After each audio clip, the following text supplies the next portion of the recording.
muracyateze amatwi radiyo ijwi ry'amerika ivugira i Washington DC mu kirundi n'ikinyarwanda.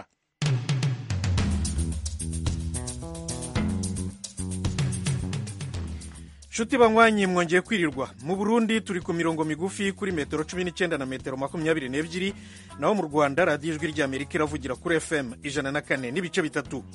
Kuri uyu wa gatanu Uburundi bwafunguye imipaka yabwo n'u Rwanda.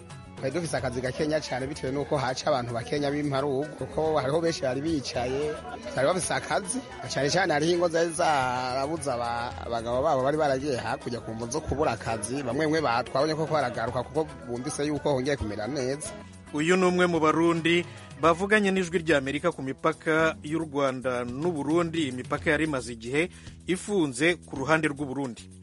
Umwuka mubi wa politiki hagati ya bimwe mu bihugu bihana imbibi n'u Rwanda wabaye inzitizi ku masezerano ashyiraho isoko rusange rya Afurika. Naho banki y'isi yose yahaye Nigeria inguzanyo y'amadolari miliyoni 750.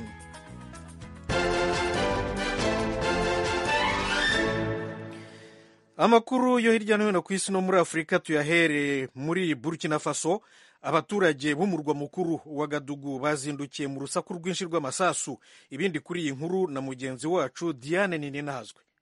Itorokanizo ry'amakuru y'Abongereza Reuters ijwi ry'Amerika dukesha ino nkuru ryavuze ko hari amasasu yumvikanye mu icungaro ry'ikirimba gishasha c'umukuru w'igihugu i Wagadugu.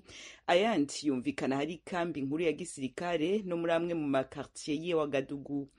Iyo torokanizo ry'amakuru y'Abongereza ribandanya rivuga ko abasirikare batari bake bashinze ibirindiro ku mabarabara makuru yinjira ku kirimba c'umukuru w'igihugu, bazibira inzira zija ku nyubakwa za leta zikomeye zirimo ayinjira mu ngoro y'inama nshingamateka no kuyinjira ahakorera radiyo na televiziyo vy'igihugu, vyanahavuye bihagarika ibiganiro vyavyo vyose.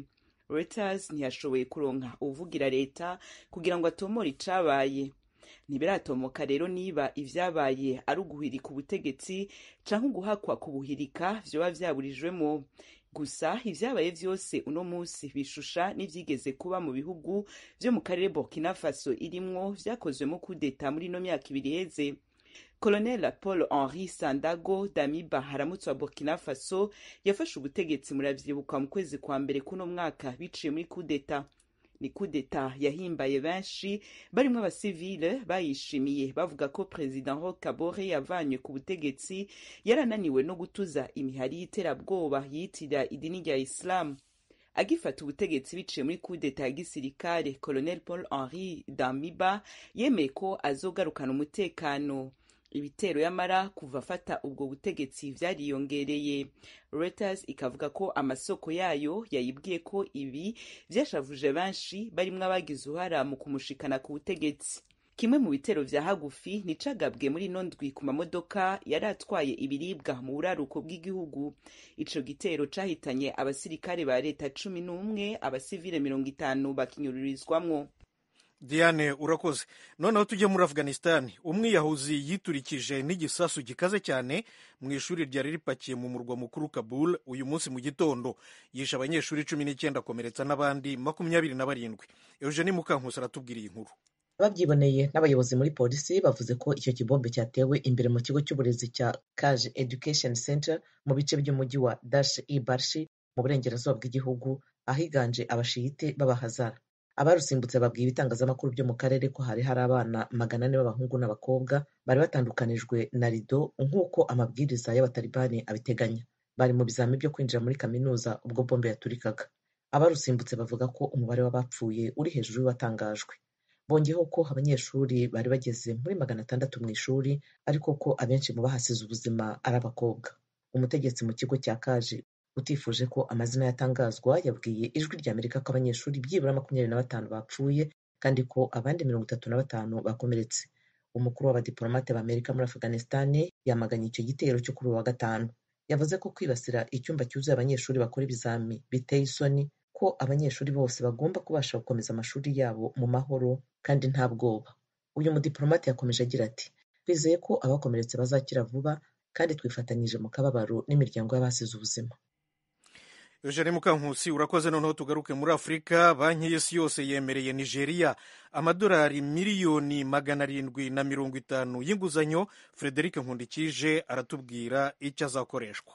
Ibanki isi yose ivuga ko iyo ngurane igenewe gufasha amaleta 36 yo muri ico gihugu mu kunagura imigambi itandukanye izotuma abagwizatunga bijijukira gukorera muri ico gihugu hamwe no kugwiza ubuzi. Amaleta atari make yo mu gihugu ca Nigeria arafise ingorane zo guhemba abakozi kubera ubukene bw'amafaranga, bigatuma ategerezwa gusaba ingurane mu mabanki yo mu gihugu hagati. Ibanki y'isi yose yavuze ko Nigeria cateye intambwe imbere mu korohereza abagwizatunga bakoresha imitahe yabo mu ico gihugu, yamara ngo ico gihugu kiracafise inzira ndende mu gukora ibihagije vyotuma abagwizatunga hamwe n'abandi banyamatungo baja gukorera mu ico gihugu ari benshi nk'uko babikora mu bindi bihugu. Diane Ninahazwe, Eugene Mukankusi nawe Frederico Nkundikije murakoze kutugezaho ayo makuru yo hirya no hino ku isi. Nshuti zacu mbibutse ko iyi mwumva ari radiyo Ijwi ry'Amerika ivugira i Washington DC mu Kirundi n'Ikinyarwanda. Usibye ku maradiyo yanyu ni mudukurikire no kuri internet kuri wa3 radio yacu voa.com no kuri YouTube na Facebook VOA radio yacu. Mu kanya gato cyane amakuru y'ibiyaga bigari.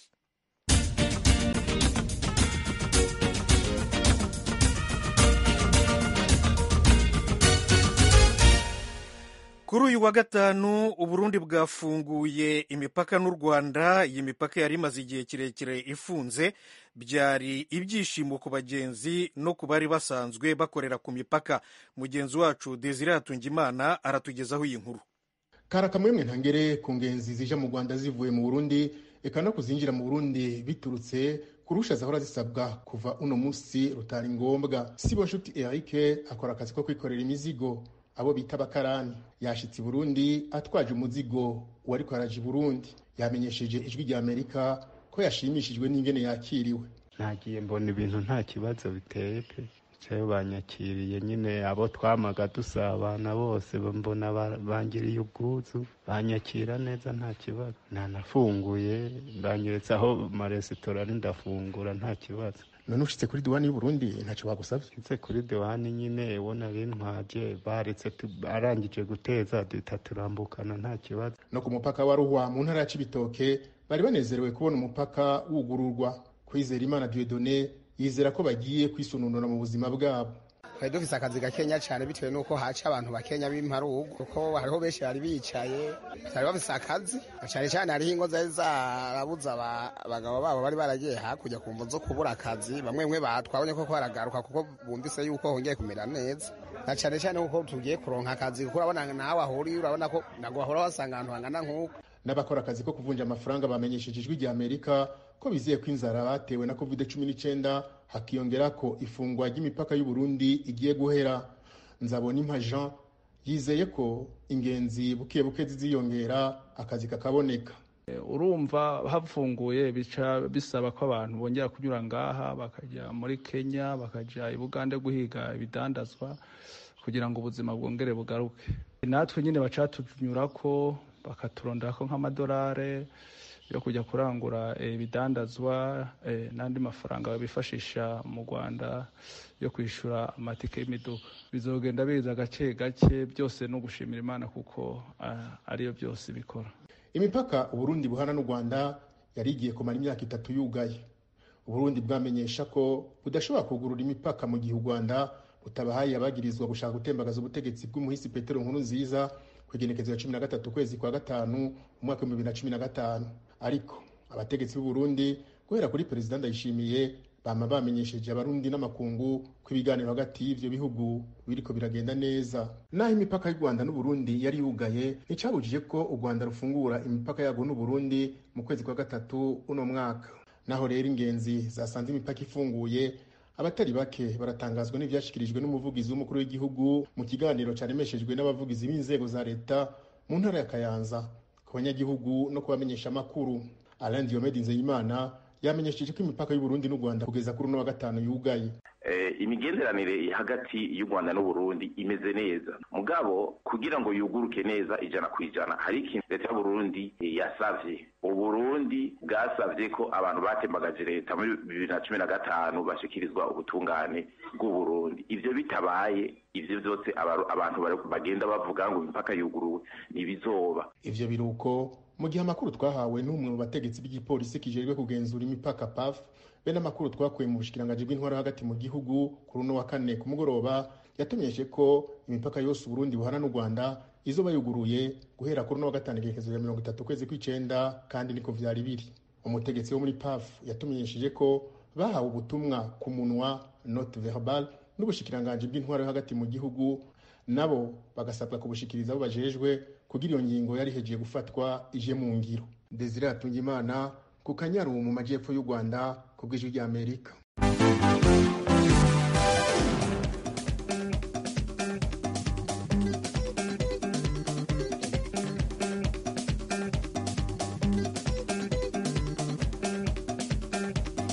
Ijwi ry'Amerika mu Kirundi n'Ikinyarwanda. Leta y'u Rwanda iratangaza ko umwuka mubi wa politiki hagati ya bimwe mu bihugu bihana imbibi narwo wabaye inzitizi ku masezerano ashyiraho isoko rusange rya Afurika.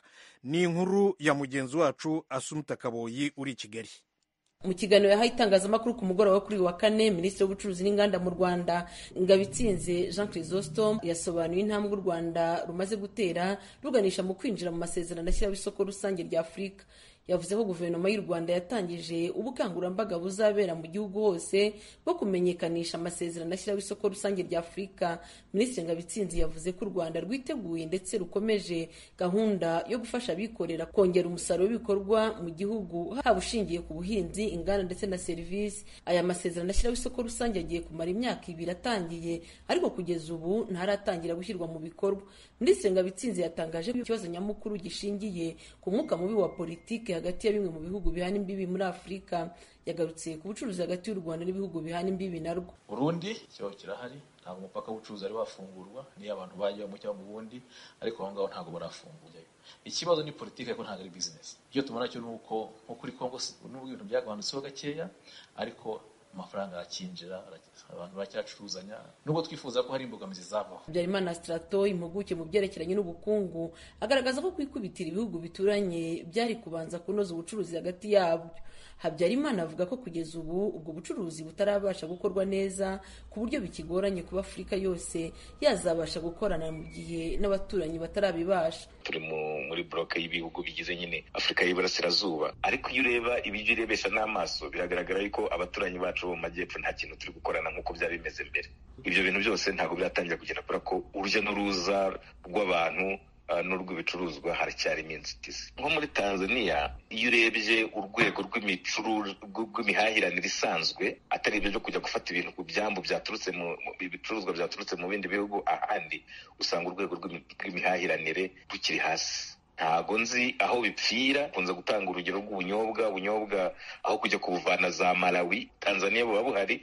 Mu majyaruguru ho ubu ngubu imipaka irafunguye, naho haracyarimo ikintu nakita yuko wenda ari nko kubanza kugerageza. Mu burengerazuba ho nta bintu byinshi byahindutse. Ku ruhande rw'abacuruzi bakoreraga ku mupaka uhuza u Rwanda n'u Burundi, bo bemeza ko guhagarika ubuhahirane hagati y'igihugu cy'u Rwanda n'u Burundi byabasubije inyuma. Abantu bakoraga ubucuruzi buciriritse bose bahise babireka.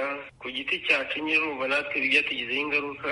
Kurumva niba abantu bakorera gushakisha nyine ubuzima, umupaka ufunze, nta rujya n'uruza rwongeye kubaho. Bagiye gushakishiriza ahandi, nk'abari bacuruzaga ku Kanyaru bagiye gushakishiriza i Butare. Urumva ko nkatwe twabaga tubakora dufite resitora, abo gufite nk'abavandimwe mukorana, abavandimwe ubu ngubu kugeza ubu nta kazi bafite.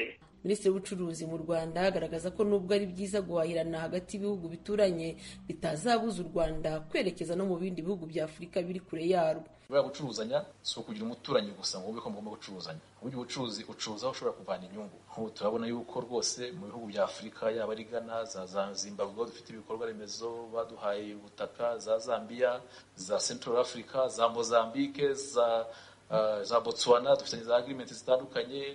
Waza na Namibia baheruka inanga kuganira natwe. Africa is wide, so nta mpamvu yo kwimitinga just to neighbor. nubwo tugomba kubahana nabo. Amasezerano ashyiraho isoko rusange rya Afurika yatangiye mu ntangiriro y'umwaka ushize wa 2021, ni ukuvuga ko kuva icyo gihe imbogamizi zirimo imisoro, amategeko n'ibindi bitandukanye byatumaga ubucuruzi hagati ya Afurika bugenda bigura intege byagakwiye kuba byararangiye.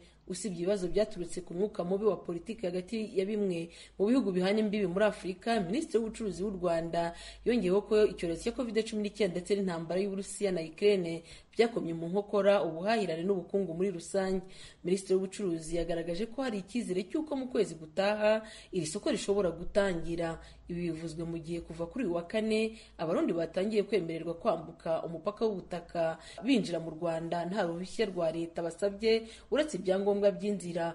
Uyu mupaka uje ukurikira uw'i Bugande uherutse gufungurwa mu ntangiriro z'uyu mwaka. Assumpta Kaboyi, Ijwi ry'Amerika, i Kigali.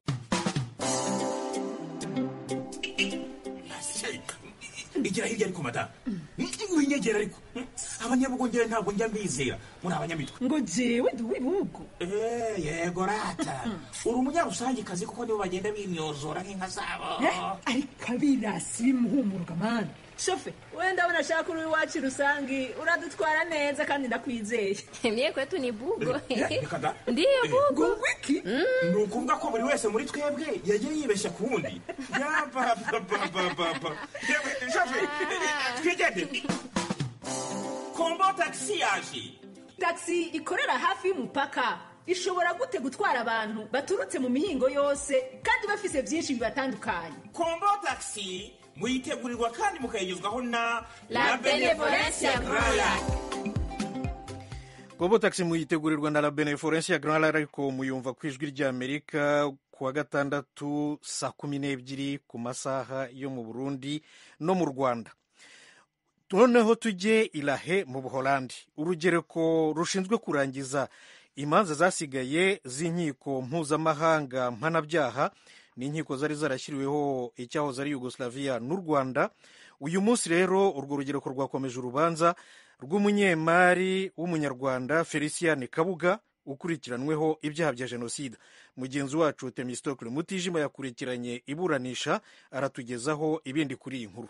Umucamanza Ian Bonomi yatangije iburanisha yongera kwibutsa ko na n'ubu uregwa ari we Kabuga atitabiriye urubanza, maze aho umwanya ubwunganizi bwe ngo butange imyanzuro yabwo. Umunyamategeko Emmanuel Arti Kabuga n'umuryango we batemera yatangiye yibutsa ko uru rwego rwashyiriweho gushakisha no kugaragaza ukuri uko kwaba kuri kose.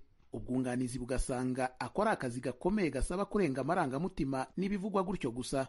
Umunyamategeko Arti yikomye ubushinjacyaha ku gusiga umukiriya w'isura y'umunyacyaha no kumutwerera urwango ku Batutsi. Uyu munyamategeko yavuze ko ubushinjacyaha butabasha kugaragaza isano ifatika hagati ya Kabuga n'ibyo bumurega. Ubwunganizi bwagaragaje Kabuga nk'umunyemari wiyubatseho ubwe ahereye hafi ku busa, acuruza umunyu, imyenda yambawe caguwa kugera ku rwego rw'umunyenganda. Mu bushabitsi bwe ubwunganizi bwavuze ko yabanaga na bose Abahutu n'Abatutsi, ndetse mu banyemari bari mu Rwanda harimo n'Abatutsi kandi bose yabanaga nabo. Bwavuze ko ubushinjacyaha butagiye kure mu isesengura ryabwo ngo bwibaze icyajyaga gutera Kabuga, umunyemari wemerwaga na bose Abahutu n'Abatutsi, gushyira iryo zina rye mu kaga. Mu magambo y'ubwunganizi, umushinjacyaha yakabaye agaragaza bidashidikanywaho ko Kabuga yahoranye urwango ku Batutsi aho kugendera ku nkuru zubatswe zibimwerekeyeho. Ku byerekeranye n'ishingwa rya radiyo RTRM, ubwunganizi bwavuze ko kuba Kabuga yari mu bagize igitekerezo cyo kuyishinga ubwabyo bitagize icyaha. Bwibukije ko iyo radiyo yashinzwe mu gihe igihugu cyari kimaze kwemeza politiki y'amashyaka menshi, ishingwa ryayo rikaba ryagafashwe nk'umusanzu mu nzira ya demokarasi u Rwanda rwari rutangiye. Ku bijyanye n'ibyo radiyo ifatwa nk'iyahemberaga ikanabiba urwango ku Batutsi yatangazaga, ubwunganizi bwavuze ko nta kigaragaza ko komite y'abagize igitekerezo cyo kuyishinga ari nayo yari urwego rufata imyanzuro y'ibyo igomba gutangaza. Kuri Kabuga Felicien by'umwihariko bwavuze ko atakaryojwe ibyatangarijwe mu biganiro byayo kuko atigeze ayibera umwanditsi mukuru. Bwakunze kwikoma ubushinjacyaha ku kuba mu myanzuro yabwo ibanziriza itangwa ry'ibimenyetso bwarashingiye ku byagiye bivugwa n'abantu gusa, budashobora kubonera ibihamya bifatika. Bukavuga ko hatabaho guhamya umuntu icyaha hatabayeho guhuza ibivugwa n'ibimenyetso bifatika by'ibyabaye. Ku bijyanye n'ubwumvikane mu gukora jenoside Kabuga ashinjwa, abamwunganira bavuze ko ubushinjacyaha bwakabanje kugaragaza bidashidikanywaho isano iri hagati y'abakoraga ibyo byaha bya jenoside na Kabuga ubwe. bwongeraho ko buzagaragaza uburyo ubushinjacyaha butabashije guhuza ibivugwa n'ibimenyetso ndashidikanywaho by'ibyaha uwo bwunganira aregwa. Icyiciro cyo gutanga imyanzuro ibanza muri uru rubanza cyasojwe n'ubwunganizi, rukazasubukurwa kuwa gatatu utaha, noneho hatangwa ibimenyetso. Nkibutsa ko umunyemari Kabuga Felicien wari mu bashakishwa bibanze kuva mu mwaka w'1997 akurikiranweho ibyaha bya jenoside, guhamagarira abandi gukora jenoside, ubwumvikane bugamije gukora jenoside, gukora itoteza ku mpamvu za politiki, ubwicanyi no kurimbura nk'ibyaha byibasiye inyoko muntu. Ni urubanza rurimo kuburanishwa adahari ku mpamvu we n'umuryango we batangaje ko zishingiye ku kutizera umwunganizi yahawe n'urwego rwasigariyeho kurangiza imanza zasizwe n'inkiko mpuzamahanga. Itangazo ryashyizwe ahagaragara na Minisiteri y'Ububanyi n'Amahanga ya Leta Zunze Ubumwe za Amerika kuri uru rubanza riravuga ko icyo gihugu cyakiriye neza itangizwa ry'urubanza rwa Kabuga. Iryo tangazo riti nyuma hafi ya 1/4 cy'ikinyejana afatwa nk'uwihisha ubutabera, Kabuga araburanishwa ku byaha akekwaho byo gukoresha ingufu ze, ubutunzi bwe, ijambo rye mu gushishikariza ubwicanyi bwibasiye ibihumbi amagana by'Abatutsi. Minisiteri y'Ububanyi n'Amahanga muri iri tangazo iranavugamo ko Amerika biciye muri porogaramu yayo y'udushimwe ku batanze amakuru aganisha ku itabwa muri yombi ry'abashakishwa n'ubutabera yakoranye bya hafi n'urwego rwasigariyeho kurangiza imanza zasizwe n'inkiko mpuzamahanga mu muhate wo kugeza Kabuga mu butabera, kandi icyo gihugu gikomeje gushakisha amakuru yaganisha ku ifatwa ry'abandi 4 basigaye bashakishwa n'urwego rwasigariyeho kurangiza imanza zasizwe n'inkiko mpuzamahanga mpanabyaha. Itangazo riti turashima intambwe ikomeye y'uru rubanza kandi dukomeje guharanira ubutabera ku bahohotewe. Muri Isanga ni ikiganiro cy'Ijwi rya Amerika kibanda ku bibazo binyuranye byo mu karere k'ibiyaga bigari bya Afurika. Ikiganiro gitumira abantu bo mu nzego zitandukanye bagasubiza ibibazo by'abakunzi b'Ijwi rya Amerika. Je ndi mu ntara ya Muyinga aho bita muri komine Giteranye aho bitatura. Ndi hano Kampala Uganda. Ndi mu gisagara cya Bujumbura. Ni ikiganiro kimara isaha kuva saa 10 kugera saa 11 buri munsi kuva kuwa mbere kugera ku cyumweru. Ntuye muri leta ya Colorado, Leta Zunze Ubumwe za Amerika. Mbanje kuramutsa abo batumire mwadutumiriye. Nawe turagutumiye. Kurikira Ijwi rya Amerika aho uri hose, haba kuri radio, kuri telefone no kuri mudasobwa. Nawe turagutumiye, ntuziheze, urararitswe buri munsi saa 10. Muri Isanga ni uguhera saa 10 kugera saa 11 ku masaha yo mu Burundi no mu Rwanda, kuva kuwa mbere kugera kuwa gatanu kuri radio yanyu Ijwi rya Amerika. Nyuma y'inkuru ya Themistocle Mutijima ku iburanisha rya Felicien Kabuga Ilahe mu Buholandi, tugume mu rwego rw'ubutabera noneho mu Rwanda. Urukiko rwisumbuye rwa Nyarugenge i Kigali rwahamije Bamporiki Edouard wari umunyamabanga wa leta muri Minisiteri y'Urubyiruko n'Umuco icyaha cya ruswa, maze rumukatira gufungwa imyaka 4 no gutanga ihazabu y'amafaranga y'u Rwanda miliyoni 60. Eric Bagira ubusa yakurikiranye isomwa ry'urubanza. Byafashe iminota itari munsi ya 30 perezida w'urukiko rwisumbuye rwa Nyarugenge asoma icyemezo ku rubanza rwa bwana Edouard Bamporiki ku byaha burana n'ubushinjacyaha. Yaba Bamporiki, abamwunganira mu mategeko n'ubushinjacyaha nta ruhande na rumwe rwari mu rukiko. Mu miburanire ubushinjacyaha bwavuze ko Bamporiki yemera ko yakiriye indonke ariko we akabyita amashimwe. Nyuma y'isesengura rishingiye ku ngingo z'amategeko, umucamanza bwana Adolphe Udahemuka yavuze ko Bamporiki nk'umunyamabanga wa leta muri Minisiteri y'Urubyiruko n'Umuco atari mu nzego zifata ibyemezo muri Minisiteri y'Ubucuruzi, Minisiteri y'Ibikorwa Remezo, mu bashinzwe imyubakire mu mujyi wa Kigali. Yavuze ko ubushinjacyaha butabashije kugaragaza ububasha Bamporiki yaba yarakoresheje mu ifungwa n'ifungurwa ry'uruganda rukora inzoga rwa Norbert Gatera na bagenzi be. Yavuze ko icyo Bamporiki yakoze ari uguhemukira inshuti ye akayikuraho umutungo wayo akoresheje iterabwoba. Yavuze ko na mbere y'urubanza Bamporiki yanditse ibaruwa yemera ko yakiriye ingezantonke ya Gatera amwizeza ko azamukorera ubuvugizi. Umucamanza yavuze ko asanga Bamporiki ahamwa n'icyaha cyo kwihesha ikintu cy'undi